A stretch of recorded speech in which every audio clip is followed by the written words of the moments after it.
Ahing sanna lagi il iseng labane lai seng labane inamba lai namba puna ba lai na tai sen biro kung hari no pinchen biro lam pina lai ti na puna ma mai te biro thoi ba ya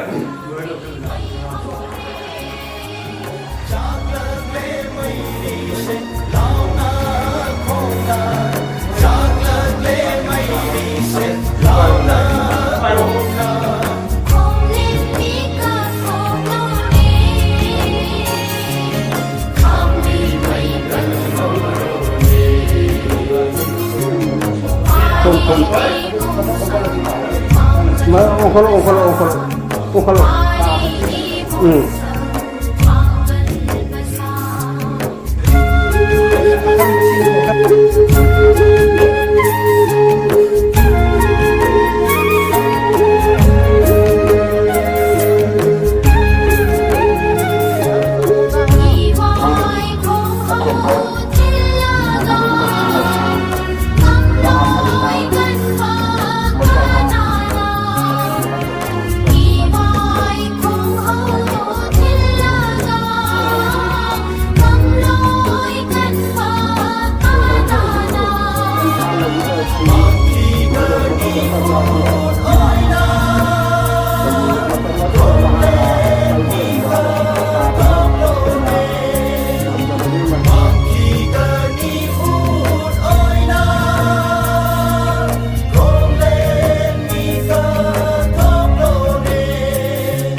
Lấy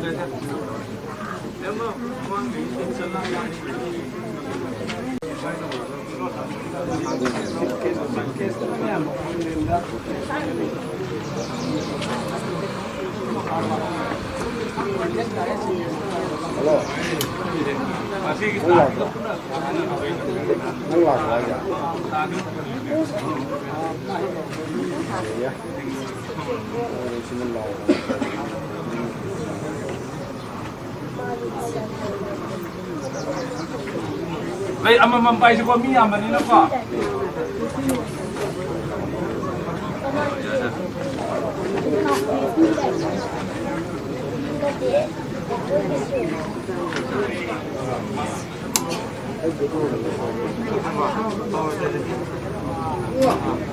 Kalau kalau lo phải jalan jalan,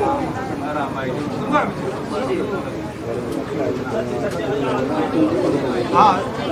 Mai tao. Mai sao? Bạn thì đang ăn rồi. Để đến ta lên.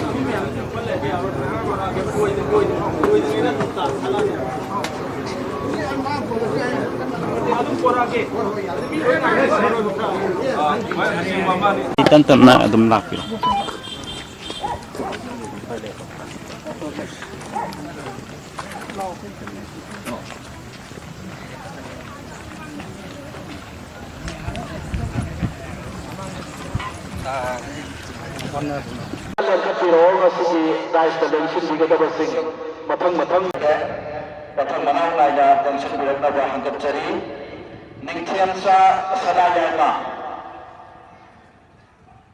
Former Chairman United Nations Liberation Front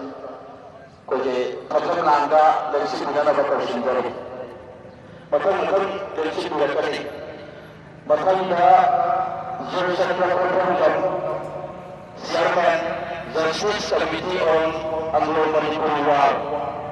1891 Martyr and Freedom Fighter of Kamaipa Manipur Auji Ukambam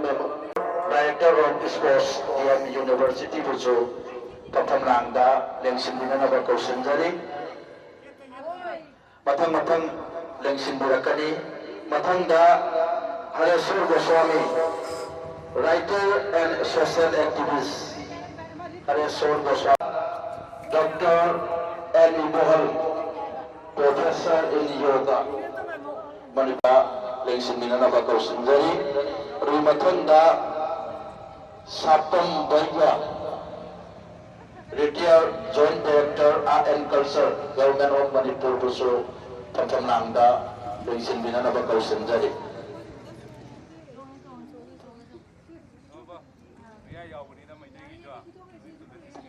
Koi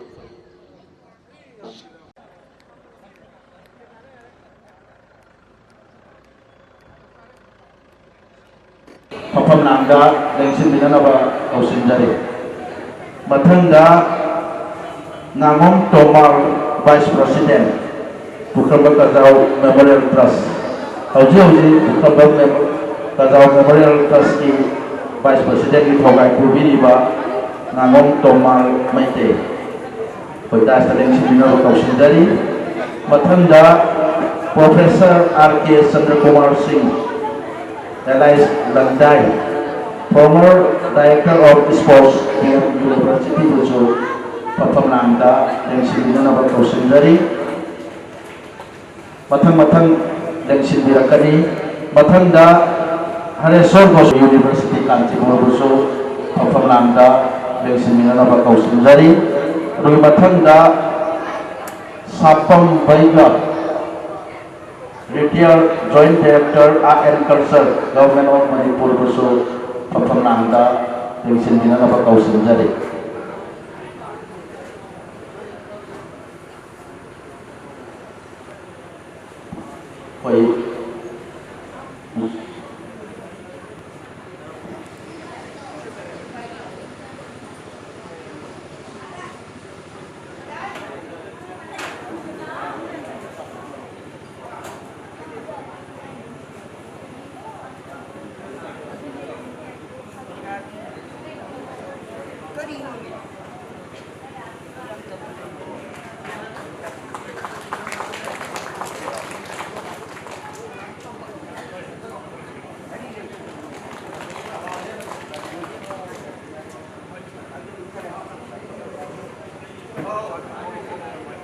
ꯑꯩꯈꯣꯏꯒꯤ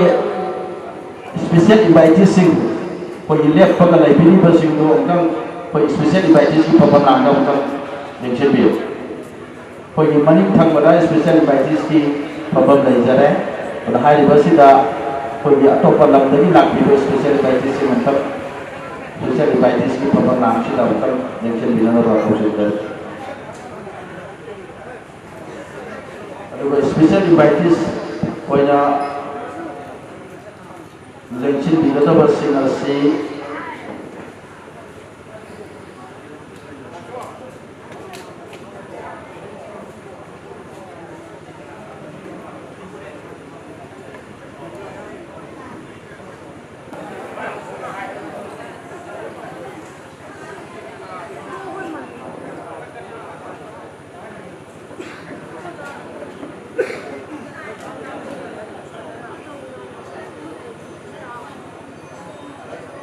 lagi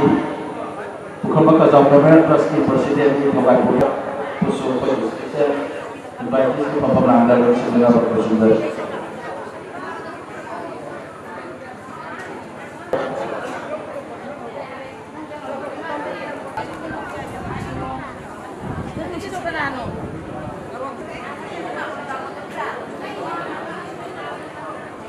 Lamun menilai pemilihan relasi.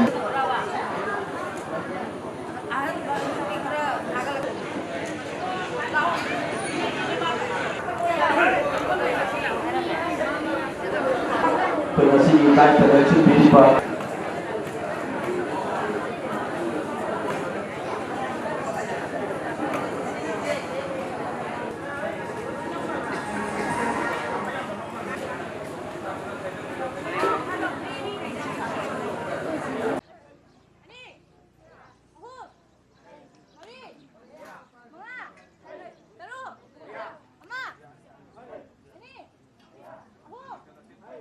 Magi tembang Pubirami, ada batenda Pukomban Santi,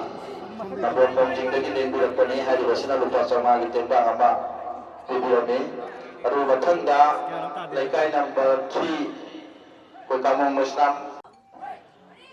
lekai number 3 lagi lagi lagi, kujung mamong pimensa, kuisi mensa na lupa sama magi tembang Pubirami, ada batenda Rajkumar Sanjoy Rajkumar Lapo koi Sanjoy hairiga sukhanaba sagol bandagi lengbirapani hairiba si koi hauji gajau murti leiribasi ge heknakan koi leimat pokpongi ingon jida leibirambani hairo Rajkumar Lapo koi Sanjoy hairiba sina lupa lising amagi tembang saya ward number 2 gi ward nomini bayang ambon syaratna lupa lising bagi tembang Pubirami lalu bertanda kalau kamu di komiti yang AKCCC ayo kamu ke kelab mari masih apun babodi AKCCC all kamu kelab politik komiti hari ba kelab mari apun babodi asina lupa lising ani tembang Pubirami lalu bertanda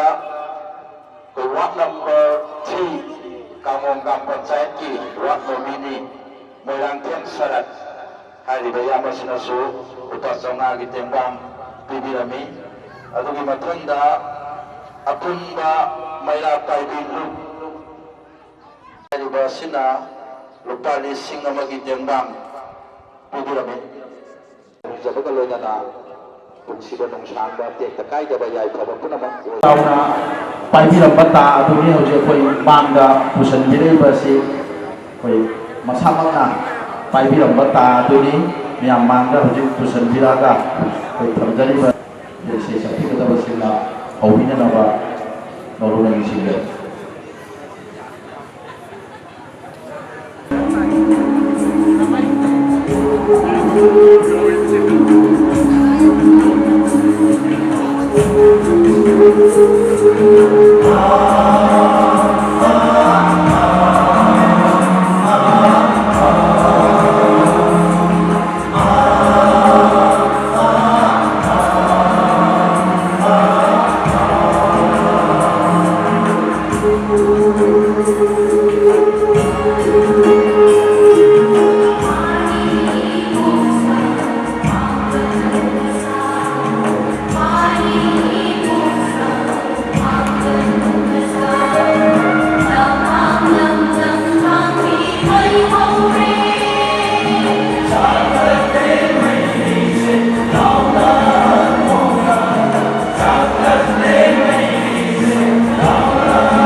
ꯍꯧꯖꯤꯛ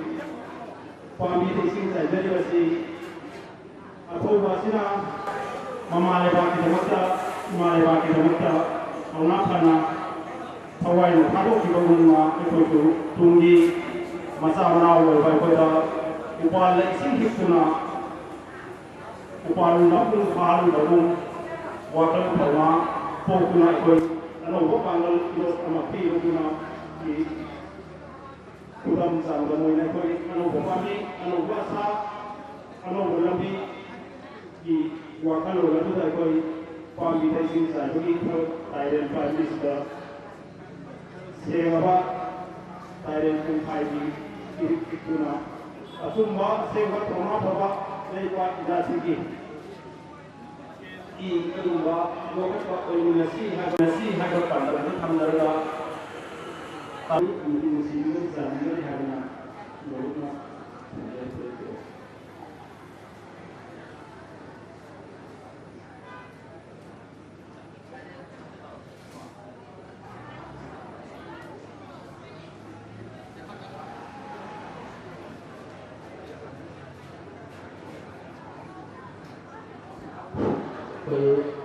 Jadi kalau saya kau masih Naskah yang sendiri bersinggungan bagi lagi sorry singsa itu informasi bagi informasi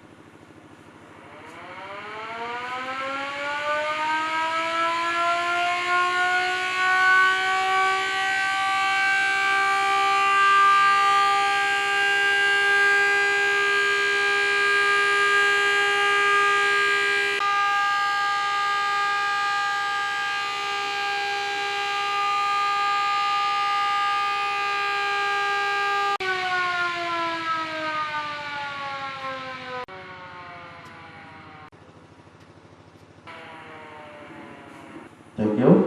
Takut tadi.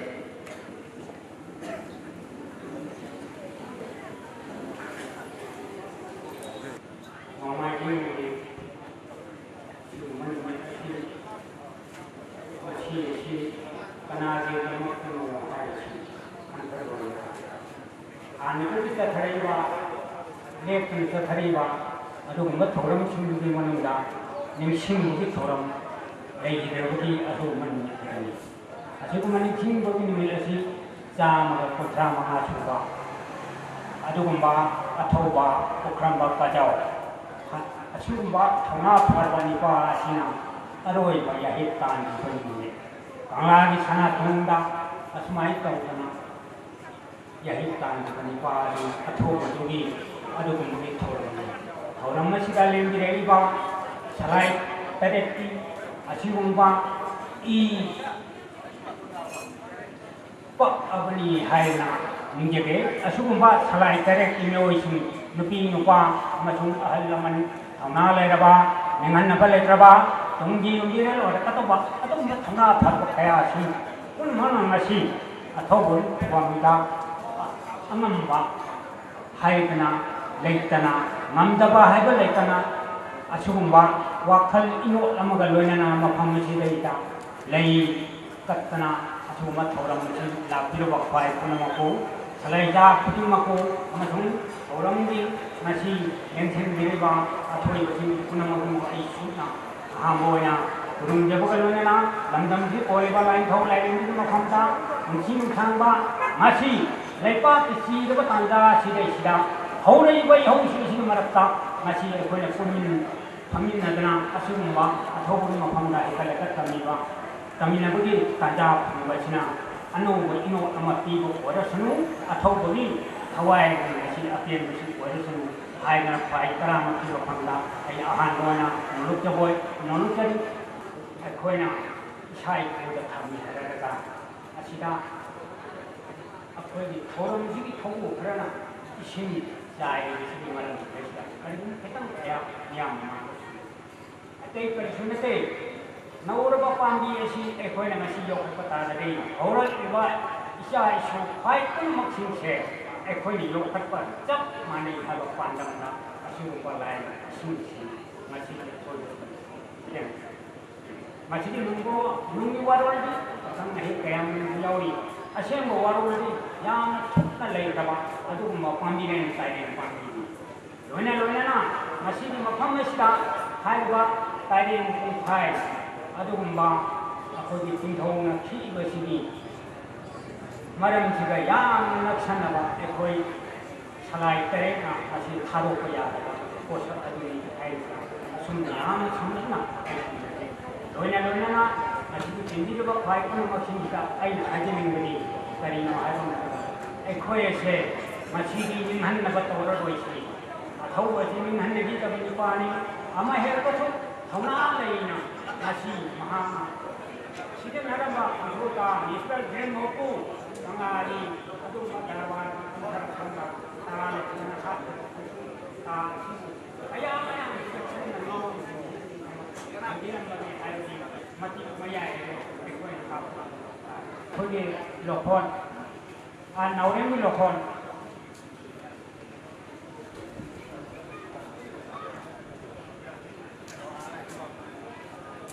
naureng lokon angkat yang jauh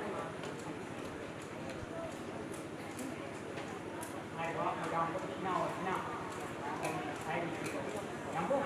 cái mất tận ra thì thấy làm mà mà chỉ đi để coi tàu phong khối na ai đây là máy tàu ra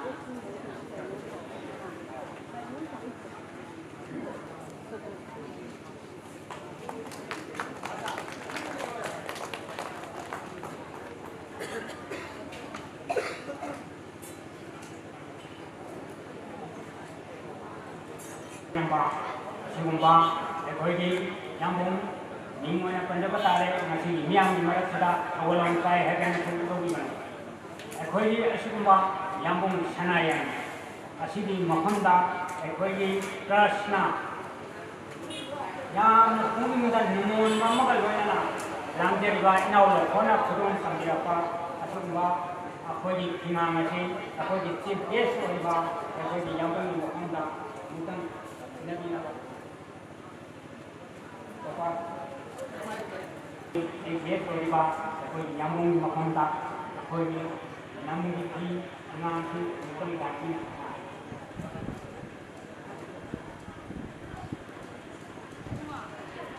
मसीना ताकपति करिनो हाइबरा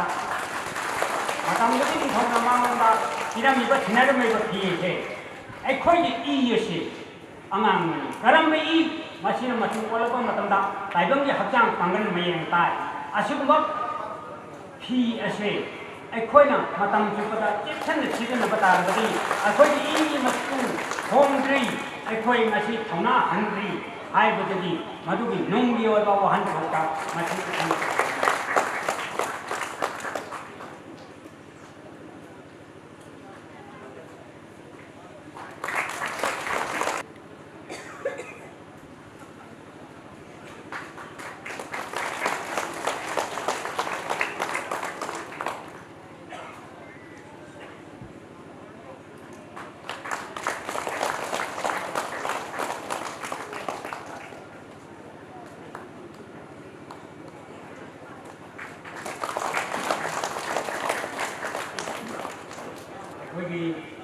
First, City,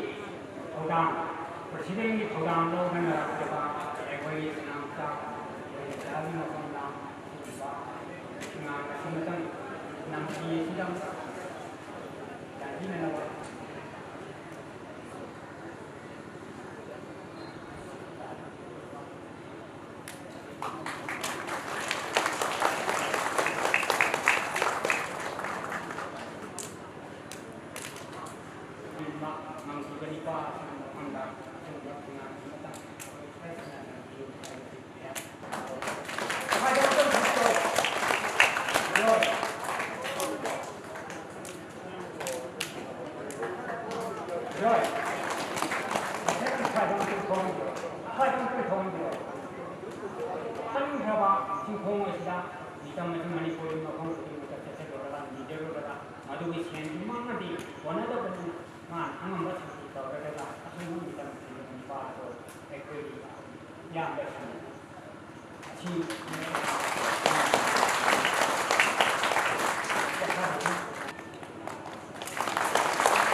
Justice Committee hai na ya khamoi jadi samde makha ta ba mai sing ji ai khai ya maram da justice sai si ji karam wa hai yo hai karam da wa hai wa ta ji na ki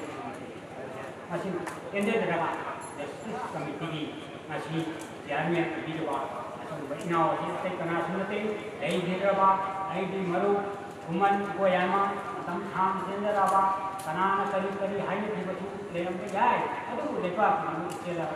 एमपीरा बा अतो बा असी महत छिन माची कोई theorem कोनी न बे माची असी गुम्बा plus city hi be my बा असे महत नो खाना बने आया ओके बे मसा जाना वा ना ता आई नाउनी तसेना हार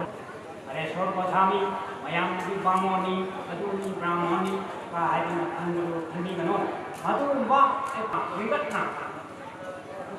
madu sendo thogam du to bi na harau ma gi thamoi da ya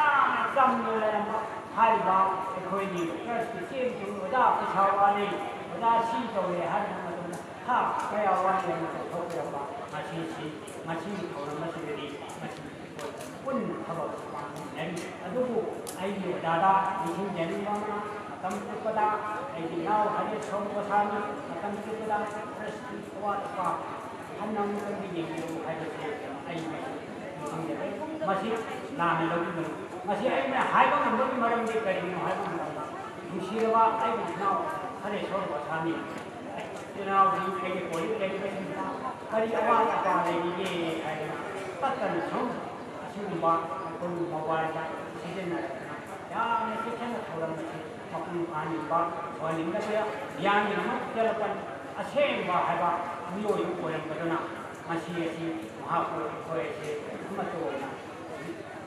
isha ma ne khal le ra ka a chung ma wa he to wa ya ma ne ne ke everything wa 아이가 소환 아이고 잖아. 수락하는 거잖아.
हाइबरसी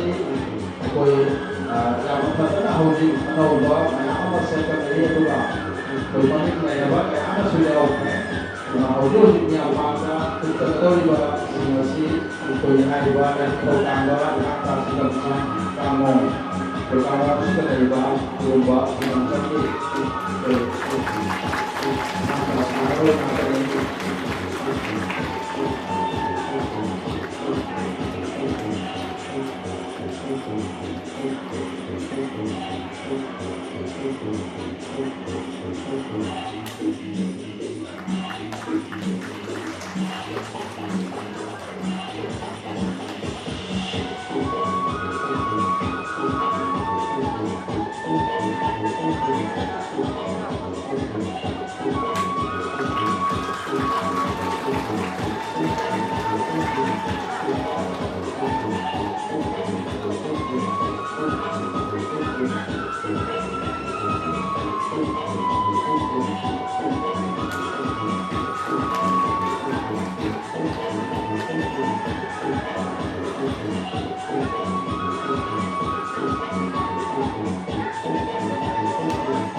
you. Thagat Kari,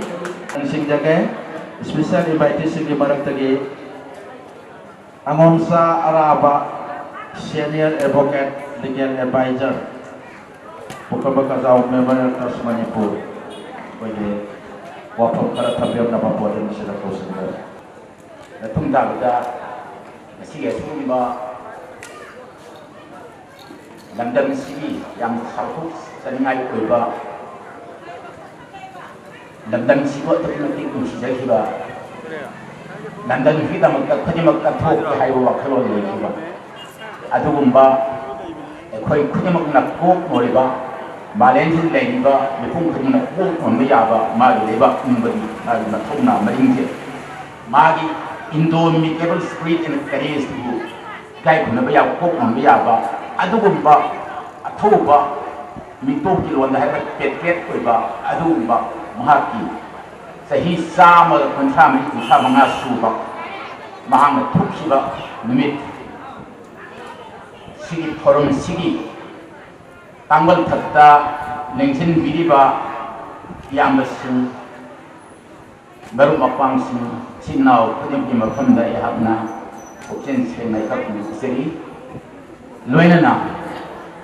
Manda Lenin Biba, Lenin Bibi, Tuan Mahon the Kingdom, the Tuan or from the Lakiba, Sanai, Ayaku,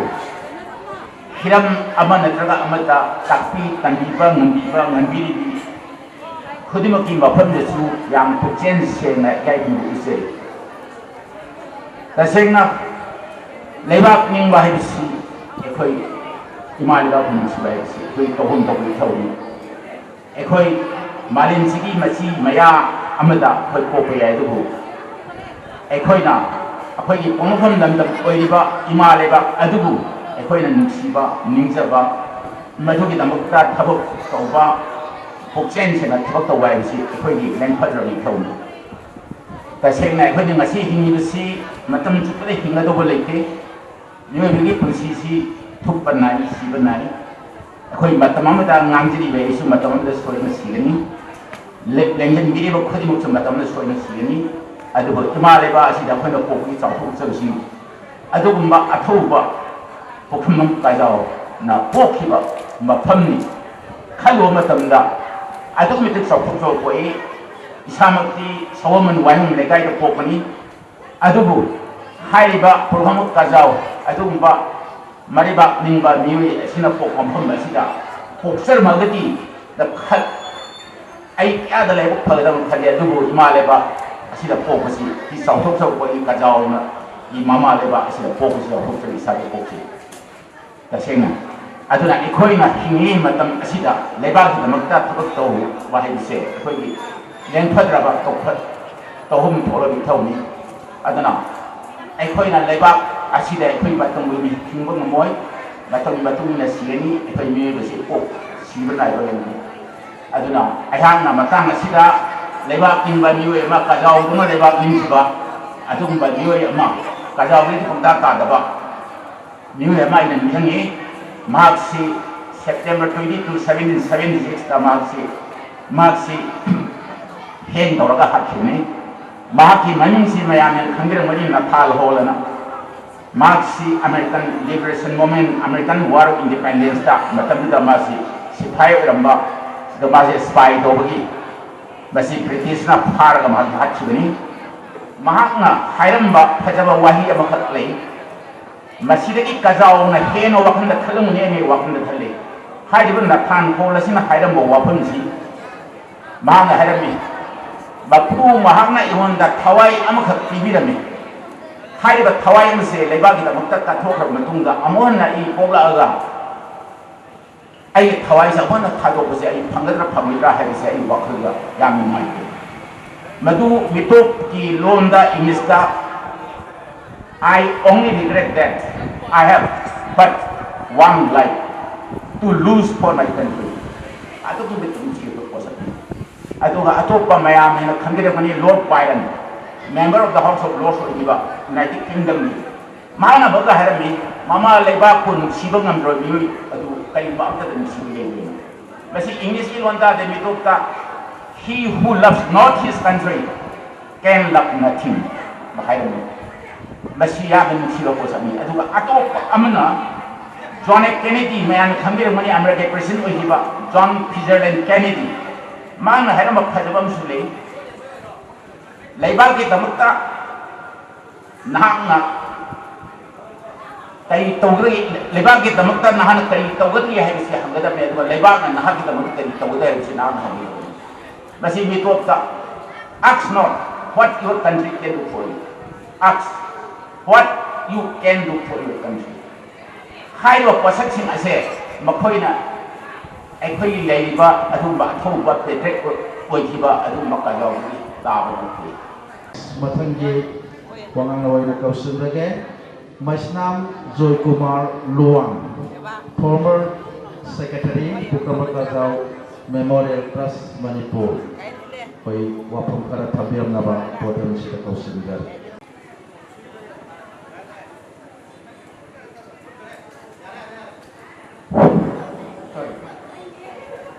masih yasi baga budo kamba kazau ngangi simaga sama kutra mangarak suga farsi taukiba unsi loi kiba numit adugu nixing jaraga pangthok liba sima thawra masigi mayai tabun nixing biniba kai khuna jaraba punamaki apunda nolok cheri yama ningtemasa anayayma maru joychen ka kontrosam ngamom toma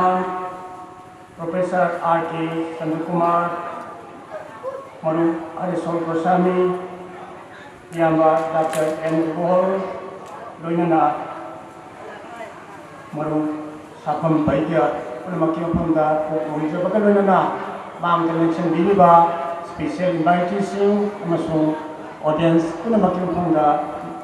nolukna ram tienna kapam kharadam thamjage madudi aikoina ukambaka jaw di trust ama oirapa sigi mamanga thijiluk leiramba madudi mamanga maming thonjadi gaidagi hona aikoina isam samna club singna aikoina phungsina si koi 13 August Anti-Imperialist Day haibana palan tawbaga loinana ngasidi leibak miyamna khambiraba achouba mitam hinbiraba amasung social media gi chawphataba matam oibanina malem asida leibiriba mipum khudingmakna aikhoi gi sigumaba ukhambagi minglena si paksana sadokharu matam oiba masigi awaba wari kaya masi oidana mohonarpada madu lai khayana lejei idu ngasidi leibak miyamna khangbiraba sigma tamasida aikhoina ngasigi mirol asina ngasigi naharol sina karamba pauta karamba loksin asigma nainarapa asidagi mayai tapanda nixindiriba sangairaba singna haibiramba lohugdagi habadu masi tabiriba khudingmakna thamoida setna lohugdagi khwaidigi maroi hauji aikhoina malem asida suri nomliba miyam otpireba miyam masigi lantrenga madini manung channa adugumba matam amagi loilam sabromba British ki mayokta thengnarambada matham na phana adugumba British ki officer ama haluraga kari oigadage haibadu maha masama khangna green mutita na thingda hat thibane se phone khani ma pharsi tauki ma sipai ni nithau konda leibani ma khangi bani adubu ma karam phikam lakadage se khangna aikoi gi sori nomle ba ma song otpi raba manipuri matamadu ge maitai gi khunai sigi mayok ta tawrakpa de ma British ki mayok ta thengna ki bani masi so aikona makata na puthana bai damakta aikon naharon sinna masi lembira ni ba khuding makna masi nangbi ramma tamda aikoi ningsing ngauba thamoida chena thamoba asi yam maru oye na haijani ayana larik amaka aikoi इंग्रेजी लोन दा उठोक चै उखंबा कजाओ मसी अखोइना ngasi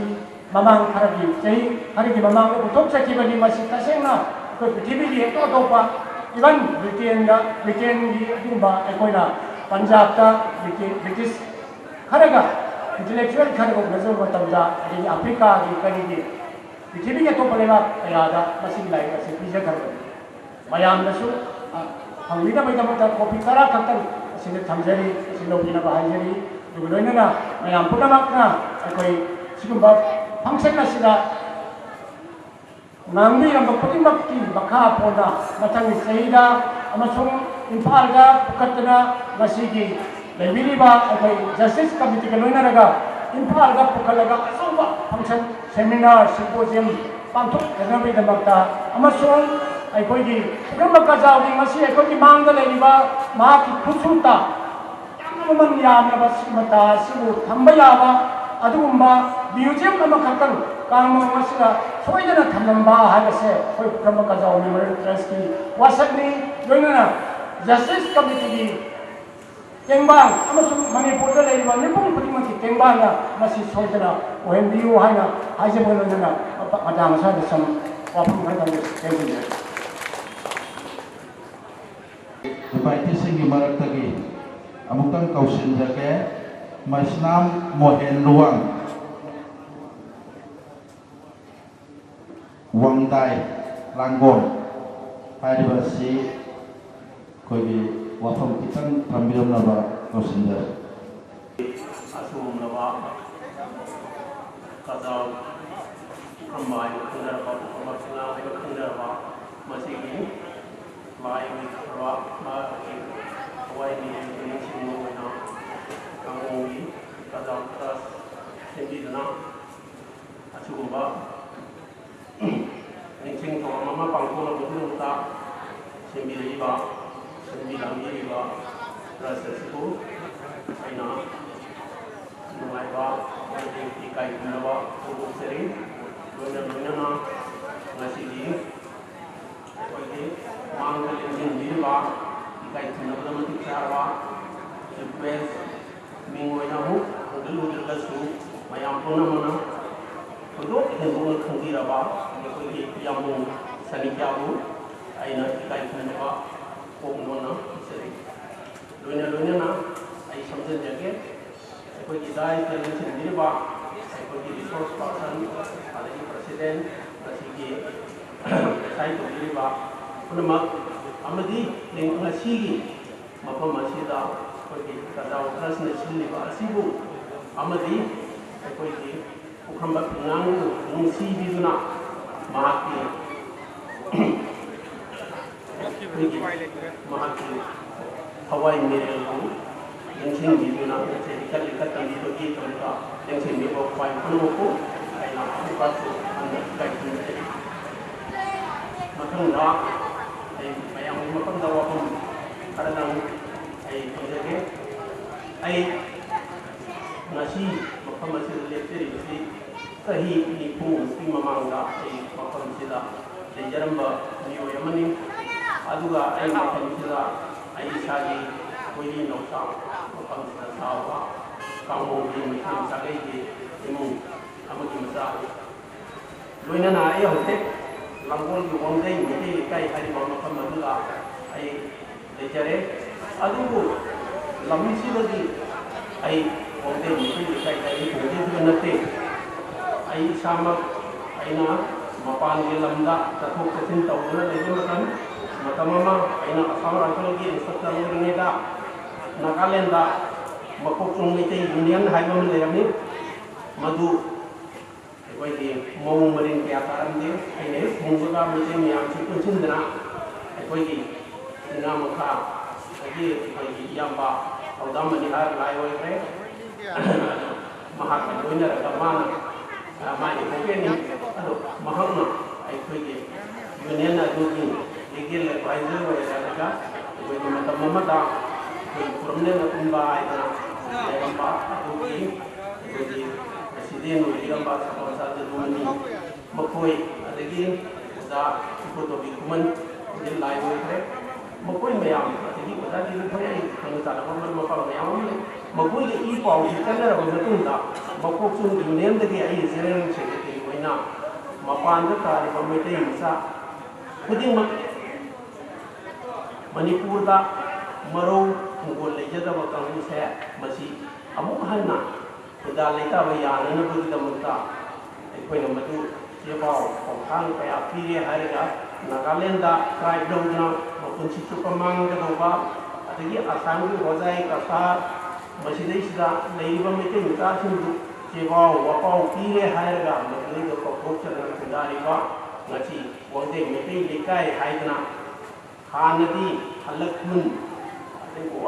langgon kunu raina masida tuon da kotan toromado ai koi no masidi wangde ai masidi wangre yadin bakkamni ana ai koi nganu reima laure harga bakam sida punjagi lakna ai koi ki ikari kungi matamda mana मफमदुदा लेरमी हाइबदुदा मुका वंगदे लो पाइना अम Laramie मदुदगी वंगदे कोई वंगदे दुदगी अखोइना लौरे हायरगा मसी अखोइना पोजरगा वंगदे मेटे लेकाई हाइना बदि ओरिको केंद्रगा अखोइसी लेजरी आई सामसु इदा लेजरी कांगों सिदा अथोबो कया पोखि अदुगा कांगों हाइबसे मणिपुर की हिस्ट्री दा यामना मतिम मगुल लेना नोंगा लारेन पाखल बदि मतम की ममान दा अखोई कांग बनी थौसे कांगो द पाना ये कांगो होगी हाइबा मयाम ने अइमो दी हेन खंगनी मथंग दसु अखोई दिना हो अखोई ते कोई जमसी कनो लेदी मा सु अदुम हारे कने मकोई ने हेन खंगमनी सुगम बददे अदि अखोई के यामु सलिहा ने हेन खंगिरमनी निंथौ की मरम ददी अइना बो हारु द्रगसु अइ तेंहन जगे अदुमाइ दौदना अइ इसा से ngasi si ai yamna mungai duna amadi harauna ai mayam siga मफम सिदा आई वाटी मंगा करा जन दे खंदोक से ए हाई नाई लापनी अदुबो नियोबा हाइबसे करिगुम थबक अमा तौबा पुछीगी वने तौरब तारदी कनासु नमनदे अदुबो अइना कांगुंग लेरिङै मतम सिगी क्लब अखोइगे होजे इमानबसिंग लाइवोय थे अदुबो होजे आई मरुक नवकुमार एक्स अखोइगे कनो जिला परिषद मखुइना अखोइना मसिदिस तौदना अखोई में मरी मंगा अमन सवन मन लेखरे अदु मा हुई पैरालाइज तौरे अदु सुमाइ तौना अतैना थुखरे अखोई तरुक सिना मसिद तौरगा लौ फाउदन तौरगा नसी क्लब रजिस्ट्रार अखोई तौरमनि मसी की फाउंडर अखोई अदुना मसी मखक अइना कांगुंग मसी तौरमनि अदुगा मणिपुर की मनुंगा अहानबा टूरिंग सिनेमा अखोइना तौरमनि लाइसम मनाव बिहारी दो मधुगी मैनेजर उनदना लाइसम मनाव भी उनदना मसीदा आराधना की पिक्चर खेल एरगा मणिपुर की अहान दुना अखोइ मदो टूरिंग सिनेमा अखोइ सिरेटी शो मफम सिदा अखोइ लोकी अदुमाइ तौना मणिपुर की अहान थबक से अखोइ मफम सिदगी सिनेमा तौदा ना तौसे मणिपुर दा अखोइ की तामु इहान हान मनि मतम दुदा हाइबुजाम कोवा किंग आदर काजीगी नबो लोइन लाक्र मधुरा आराधना हरिबा फिल्म दुगी नसाई के पिक्चर खेले हरगा साने की फिल्म ना सफार हाइबु साने की राजेश रंगा